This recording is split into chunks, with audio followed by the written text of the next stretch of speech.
힘이 생겼을 때 어떻게 해야 하는지에 대해서 자세히 말씀해 주고 있습니다. 하나님께서 모세에게 율법을 주셨을 때 부부 관계에 있어서 의심이 생겼을 때, 특히 여성인 아내가 남편의 신의를 저버리고 다른 남자와 탈선을 하였을 가능성에 대해서 오늘 본문은 우리에게 자세하게 설명해 주고 있습니다. 아내가 탈선을 했을 수도 있고 아닐 수도 있습니다. 오늘 본문에서 이 여성이 유죄인지 무죄인지는 알 수가 없습니다. 그런데 문제는 남편에게 의심이 있는 경우입니다. 오늘 13절 말씀을 보니까 한 남자가 그 여자와 동침하였으나 그의 남편의 눈에 숨겨 드러나지 아니하였고 그 여자의 더러워진 일에 증인도 없고 그가 잡히지도 아니하였어도 라고 증거합니다. 13절의 경우는 이 여인이 남편과의 신의를 저버리고 불륜을 저지른 경우입니다. 그런데 문제는 남편의 눈에 숨겨서 드러나지 않았다는 점입니다. 상대 남성도 누구인지 알 수 없고 또 잡히지도 않았습니다. 이 사건은 한 사람의 증인도 없고 또 아무런 증거도 없는 그러한 사건입니다. 의심이라는 심증만 있지 명확한 물증이 없는 이 사건이 오늘 민수기에서 우리에게 보여주고 있는 그 부부 관계의 어려움, 의심의 문제인 것입니다. 저는 오늘 본문 말씀을 읽고 또 묵상하면서 처음에는 이 본문을 읽을 때 매우 당혹스럽고 또 당황스러웠습니다. 그리고 현대를 살아가는 오늘의 우리에게 적합하지 않은 그러한 말씀이라는 그러한 생각이 들었습니다. 율법의 시대, 기원전 1400년 전에 이 고대의 문화와 상황이기 때문에 현대를 살아가는 우리와는 전혀 어울리지도 않고 맞지도 않은 그러한 신화적인 이야기, 미신적인 이야기처럼 그렇게 보여졌습니다. 여러분들도 읽으시면서 좀 그렇지 않았나요? 좀 불편한 점이 없었나요? 오늘 본문의 흐름을 한번 보세요. 본문은 여성의 외도로 그렇게 몰고 가고 있는 것처럼 보여집니다. 그런데 아무런 증거가 없어요.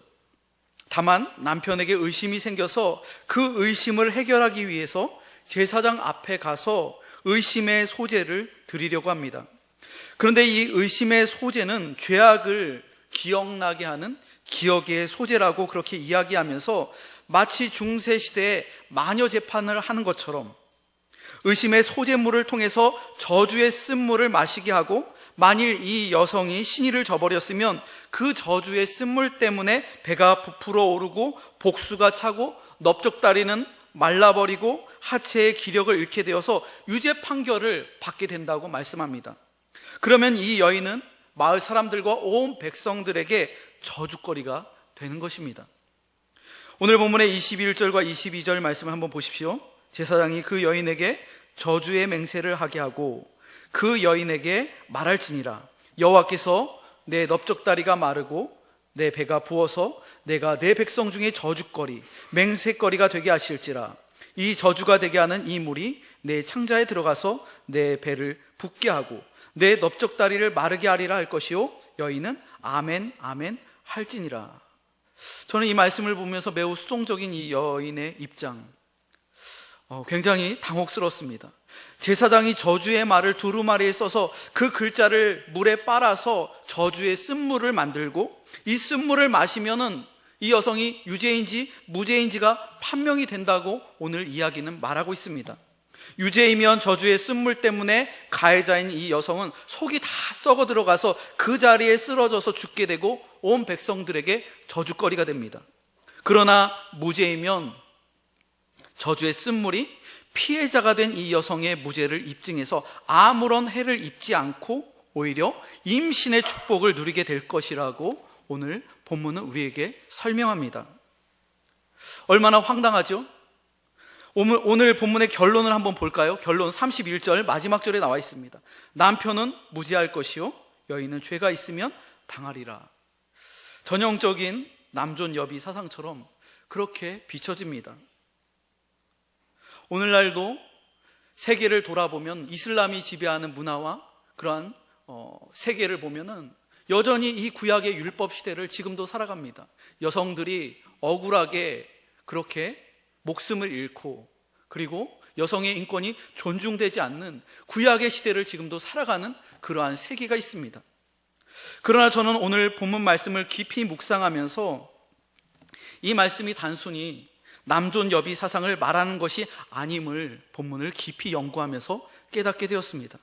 물론 율법의 시대, 기원전 1400년대의 남성과 여성, 그리고 남편과 아내와의 관계를 오늘날 우리나라의 문화와 상황으로 동일하게 보면 많은 문제가 발생하게 됩니다. 그와 이 시대의 그 사건과 오늘의 이 상황을 우리는 그 차이를 인식하고 오늘 본문 말씀을 우리는 바라봐야 합니다. 다시 처음으로 돌아가서 말씀을 천천히 함께 묵상하도록 하겠습니다. 이 상황은 오늘날로 적용한다면 남편이나 아내나 모두 동등하다는 겁니다. 마찬가지라는 거예요. 남편도 가정에서 탈선하면 안 됩니다. 아내를 속이면 안 됩니다. 아내 역시 남편에게 신의를 저버리면 안 됩니다. 남편과 아내 모두에게 적용되는 오늘의 말씀입니다. 그런데 이 상황이 아무런 증거도 없고요, 또 아무런 증인도 없습니다. 다만 의심이 있는 겁니다. 남편에게 의심이 있을 수 있고요, 또 아내에게 의심이 있을 수가 있습니다. 오늘날 아무도 보는 이 없을 때 얼마나 많은 탈선과 부정이 이 세상에 난무합니까? 아무도 보는 사람 없을 때 우리는 죄악을 범하기가 매우 쉽습니다. 목격자도 없고요, 아무런 증거도 없습니다.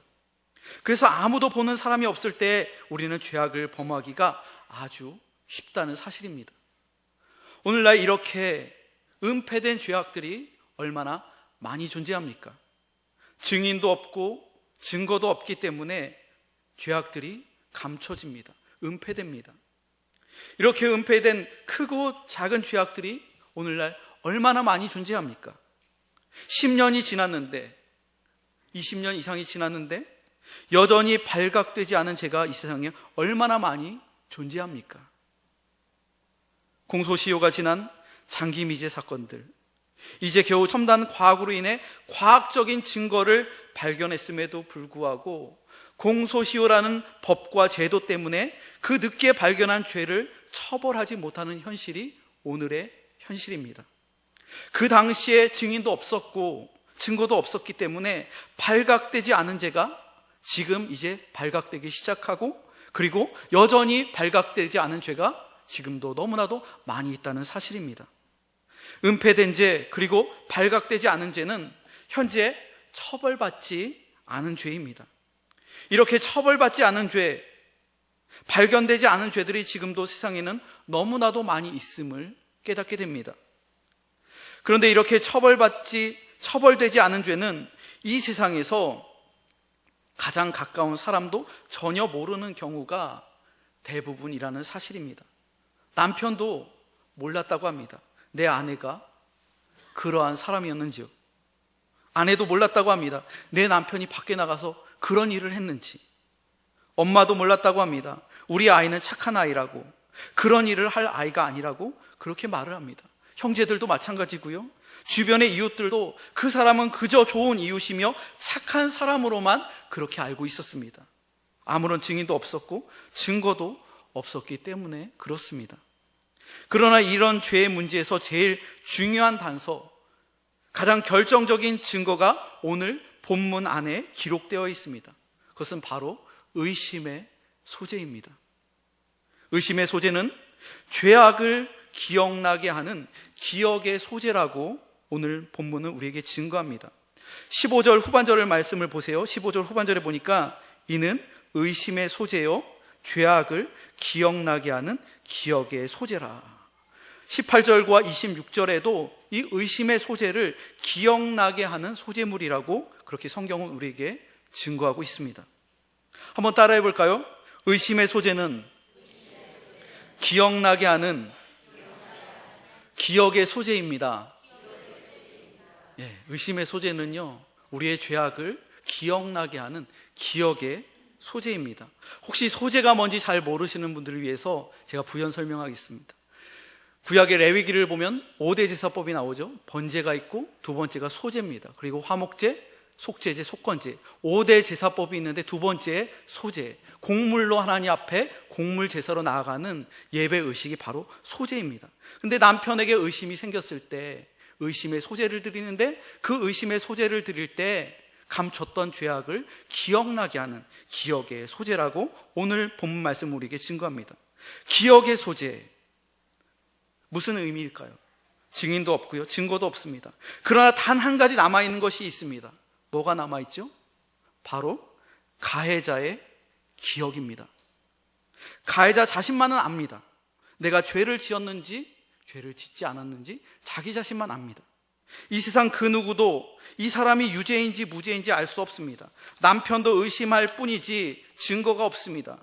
그러나 당사자 자신은 분명히 알고 있습니다. 당사자 자신의 기억 속에 분명하게 새겨져 있기 때문에 그렇다는 겁니다. 그래서 의심의 소재를 하나님 앞에서 드림으로 가해자는 자신의 죄악을 기억나게 하는 기억의 소재를 하나님 앞에서 드리는 것입니다. 의심의 소재, 기억의 소재는 단순히 제사장 앞에서 미신적인 행위를 하는 것이 아닙니다. 가해자로 의심이 되는 사람을 여호와 하나님 앞에 세우는 것입니다. 인류 최초의 살인은 아무도 보는 이가 없었을 때 이루어졌습니다. 형이 아우를 살해한 사건이 바로 가인 이야기입니다. 가인과 아벨은 친형제였습니다. 그런데 가인은 동생 아벨을 시기하고 매우 질투했습니다. 하나님께서 자신의 예배, 자신의 제물은 받지 아니하시는데 동생 아벨의 예배와 제물을 받으시자 가인의 안색이 변하기 시작합니다. 그리고 가인 안에 있었던 분노가 막 들끓어 올랐습니다. 하나님께서는 가인과 아벨의 이 형제 관계가 깨어진 것을 아시고 가인에게 찾아가셔서 예방 차원에서 미리 상담까지 하셨습니다. 창세기 4장 6절로 7절을 보니까 여호와께서 가인에게 이르시되 내가 분하여야 함은 어찌 됨이며 안색이 변함은 어찌 됨이냐 내가 선을 행하면 어찌 낫을 들지 못하겠느냐 선을 행하지 아니하면 죄가 문에 엎드려 있느니라 죄가 너를 원하나 너는 죄를 다스릴지니라. 가인 안에는 분노가 가득했습니다. 그리고 평상시에도 선보다는 악에 가까운 삶을 살았던 사람이 가인입니다. 그러므로 하나님께서는 가인의 속에 있는 그 죄를 다스리며 분노를 치료하라고 말씀하셨습니다. 그러나 가인은 분노와 죄를 치료하지 못했고 다스리지 못했습니다. 그리고 그는 아무도 보는 이가 없을 때 들에서 동생 아벨을 의도적으로 처참하게 살해했습니다. 가해자는 가인이요 피해자는 아벨입니다. 아무도 보는 이가 없었습니다. 하지만 하나님께서는 불꽃 같은 눈동자로 이 모든 죄악과 이 모든 상황을 다 지켜보고 계셨습니다. 그리고 아벨의 핏소리와 호소를 들으시고 가해자 가인을 정죄하시고 그를 심판하셨습니다. 여러분, 다윗은 어땠습니까? 아무도 보는 이 없었을 때 그 다윗조차 유혹에 넘어졌습니다. 사무엘하 11장 사건을 보면 다윗은 암몬과의 전쟁에 나가지 않고 홀로 왕궁에 남았습니다. 그리고 왕궁 옥상에서 한가하게 거닐다가 한 여인이 목욕하는 것을 우연히 엿보게 됩니다. 그리고 그 여인을 데리고 와서 죄를 범하게 됩니다. 다윗은 자신의 범죄를 은폐하기 위해서 충신인 우리아를 죽음의 전장으로 보내어 죽게 만들었습니다. 모든 죄가 다 덮어진 것 같았습니다. 하지만 누가 보고 계셨습니까? 여호와 하나님께서 이 모든 일들을 다 감찰하시고 다 지켜보고 계셨습니다. 선지자 나단을 통하여 은폐된 다윗의 죄악을 책망하시고 다윗에게 다시 한번 기회를 주셔서 그에게 회개할 수 있는 자리, 회복의 자리로 다윗을 인도하셨습니다. 아무도 보는 이가 없었을 때 여러분, 요셉은 어땠습니까? 요셉은 바로의 친위대장 보디발의 가정 총무로 있었을 때의 일입니다. 요셉은 보디발의 집에서 형통한 자가 되어 하나님과 늘 동행하는 삶을 살고 있었습니다. 그런데 어느 날 갑자기 유혹이 찾아옵니다. 주인의 아내가 요셉을 보고 용모가 준수한 것을 보면서 지속적으로 여러 차례 눈짓을 하고 자기와 함께 동침하자고 그렇게 요구를 합니다. 아무도 없으니까 너랑 나랑 동침하자. 주인의 아내가 요셉에게 자꾸 요구를 합니다. 하지만 요셉은 유혹하는 주인의 아내에게 단호하게 거절하며 이렇게 말했습니다. 내가 어찌 이 큰 악을 행하여 하나님께 죄를 지으리이까? 요셉은 죄와 타협하지 않았습니다. 요셉은 아무도 보는 이 없어도 하나님께서 이 모든 것들을 다 지켜보고 계신다는 그 믿음과 신앙이 있었습니다. 이러한 신앙이 있었기에 그는 내가 어찌 이 큰 악을 행하여 하나님께 죄를 지으리까? 이렇게 담대하게 말을 할 수 있었다는 것입니다. 여러분, 이러한 신앙을 우리는 코람데오, 하나님 존전, 하나님 앞에서의 신앙이라고 합니다. 다시 본문으로 돌아가서 말씀을 살펴보도록 하겠습니다. 의심의 소재, 죄악을 기억나게 하는 기억의 소재는 바로 코람데오의 신앙입니다. 의심의 소재는 단순히 인간 제사장 앞에 서서 이 저주의 쓴 약을 마시는 그러한 예전적인 의식적인 의미가 아니라 공의로우시며 긍휼이 풍성하신 재판장이신 하나님 앞에 서는 진실한 예배입니다. 양심적인 예배입니다. 오늘 본문 5장 16절을 보면은 여호와 앞에 세우고, 이 의심이 되는 여인을 여호와 앞에 세운다는 겁니다. 18절 말씀에도 보니까 여호와 앞에 세우고, 의심이 되는 가해자를 여호와 앞에 세우는 것이 바로 기억의 소재입니다. 죄악의 증거는 오직 가해자의 기억 속밖에 없습니다. 이 세상에 그 누구도 진실을 밝힐 수도 없고 알 수도 없습니다. 그러나 가해자의 기억 속을 가해자 자신보다 더 정확하게 모든 것들을 낱낱이 꿰뚫어 보시는 공의로우신 재판장 여호와 하나님의 불꽃 같은 시선을 절대로 피할 수 없다는 사실을 우리는 말씀을 통해서 깨달아야 합니다. 그러므로 오늘 본문의 이 여성은 자신의 기억 속에 있는 진실을 기억의 소재를 통해서 올바로 기억해야 하고, 그리고 그 기억을 진실하게 말해야 할 책임과 의무가 있는 것입니다. 여러분, 우리는 세상 법정 앞에서도 있는 그대로의 사실과 진실만을 말할 것을 맹세합니까? 이러한 질문을 받고 이 질문에 대답을 하고 증언을 합니다. 세상 법정 앞에서 많은 사람들이 두려워하고 떨면서 진실을 말하기도 합니다. 하지만 반대로 진실을 말하지 않고 거짓을 말하는 경우들도 굉장히 많습니다. 양심을 속이는 경우들도 굉장히 많습니다. 세상 법정에서 가해자는 모두를 속일 수도 있습니다. 인간 재판관도 속일 수 있고 검사와 변호사도 속일 수 있습니다. 그래서 그 죄악이 은폐될 수도 있습니다. 그러나 거룩하신 하나님 앞에 우리가 섰을 때 우리의 모든 전 존재는 하나님 앞에서 벌거벗은 그러한 존재가 된다는 사실입니다. 하나님 앞에 우리는 감출 수 있는 것이 아무것도 없습니다. 아담과 하와도 아무도 보는 이 없을 때 하나님의 계명을 어겼습니다. 그리고 그 죄를 부인했습니다. 그리고 그 진실을 하나님 앞에 말하지 않았습니다. 하지만 하나님 앞에서 그들은 자신들의 수치와 벌거벗은 몸을 발견할 수밖에 없었습니다. 하나님 앞에 아무것도 감출 수가 없었다는 사실입니다. 오늘 본문이 우리에게 말씀하고 있는 것이 무엇입니까?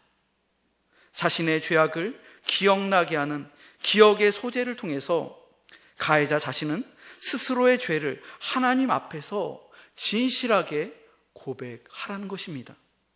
증인이 없어도, 증거가 없어도, 그 죄를 감추고 부인한다 할지라도 가해자의 그 기억 속에 남아있는 그 죄악은 가해자를 평생 괴롭게 할 것입니다. 경찰에게 발각되지 않고 세상 모든 사람을 다 속인다 할지라도 가해자의 기억 속에 분명히 존재하기 때문에 그 죄악은 아벨의 무죄한 핏소리와 탄원으로 하나님께 반드시 전달된다는 사실을 우리는 기억해야 할 것입니다.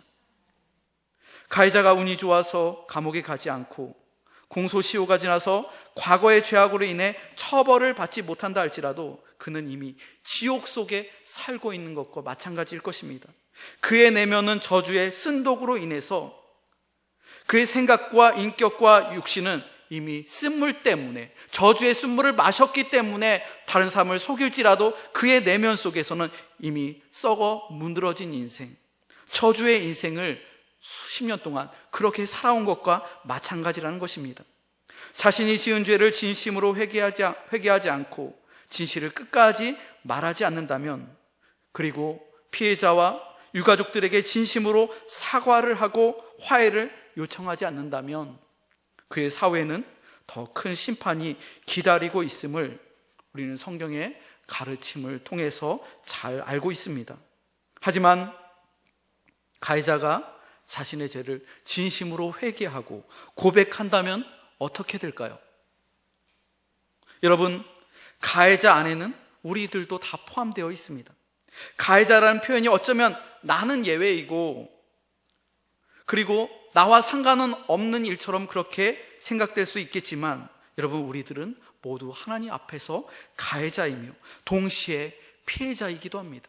이 세상을 살아가면서 이 죄의 구덩이에서, 죄 많은 세상에 살아갈 때 우리들은 크고 작은 죄를 지으며 살아갑니다. 다른 사람에게 상처를 주기도 합니다. 그리고 다른 사람으로부터 상처를 받기도 합니다.